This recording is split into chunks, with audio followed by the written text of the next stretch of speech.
Fortnite has responded to the pay-to-win allegations. Let's talk about it, guys. So let's go back in time. A few days ago, a lot of people have seen this TikTok that Nick A30 made, where it showed off a lot of vehicles having an unfair advantage when shooting through certain parts of the body of the car, which then begged the question, because a lot of these cars that had an unfair advantage were cars that you had to pay for. So what that means is basically there were vehicles that were pay to win, which is something Fortnite has always said is something they stand against, that every single thing in the item shop is cosmetic only and does not give an advantage when, well, clearly it did. So today, Fortnite responded to the fact that some car skins, which are paid, and some that are free, do in fact have a smaller windshield than others, and they're aware of the issue and have a fix planned for an upcoming build. So what is the solution here? Because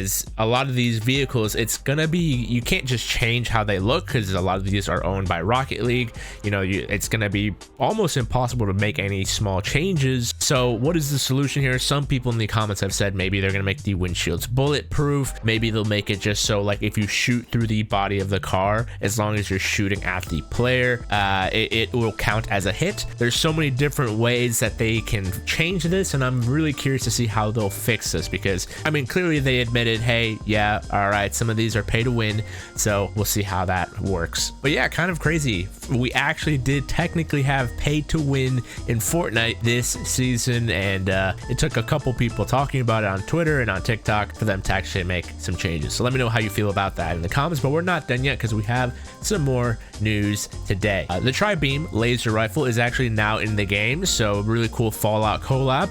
It's in the game, really cool. You can get it. It's an epic rarity. I haven't actually used it yet. Here's some gameplay. It looks all right. I mean, it just looks like, again, like the Star Wars rifle, but reskinned. I don't know. I mean, I've never been a huge fan of the laser rifles in the game. Let me know if you guys have gotten it. How do you feel about it? I don't know. It's all right. I mean, it's all right. Like, you know, nothing crazy. I think what would have been really cool is if we got like the nuke from Fallout, the Fat Boy, I think it was called, or something. But anyways, on to the last news story of the day, and that is something that is actually kind of crazy. Yesterday, we talked about Rocket Racing and how it's a dying game mode. Literally Save the World, which is a game that hasn't been updated in years, has way more players than Rocket Racing. And just yesterday, a very prominent leaker, iFireMonkey, has said that the end date for the first season, Rocket Racing Neon Rush, has now been changed to July 23rd. Originally, it was supposed to be this month, so they are pushing it back an additional month,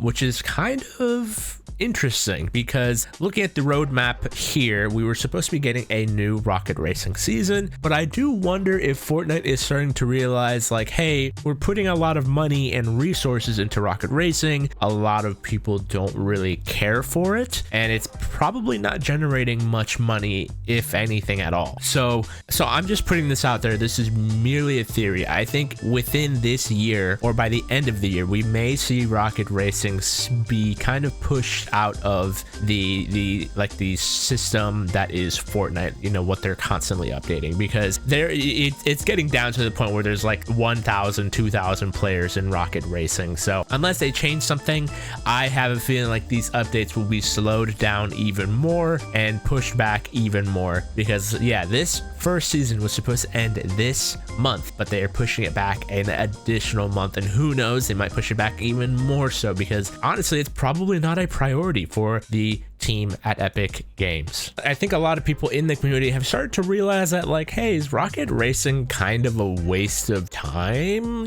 I think it's now become kind of funny to make fun of Rocket Racing, but I think a lot of people are like, all right, maybe we should just like care about it, and also maybe the team at Epic Games at Fortnite should like also maybe focus their attention on, you know, live events or LTMs or even other game modes like Save the World, Creative, and Fortnite Festival. Lego Fortnite. You know, basically Rocket Racing, we can kind of just say, you know, we tried, but like we can, you know, put that aside. But yeah, that is all the news I wanted to talk about today. Fortnite responding to the pay to win allegations, which were basically true. The Tri-Beam is now in the game, and Neon Rush Rocket Racing season has been pushed back from June 28th to July 23rd. So I'm curious, maybe we'll get some new game modes when the next Rocket Racing season comes out, but only time will tell. Thank you guys so much for watching. If you want to support me, make sure to use my code AlxAce in the item shop. It helps me out a ton. And of course, subscribe if you're new, and I'll see you guys in the next one.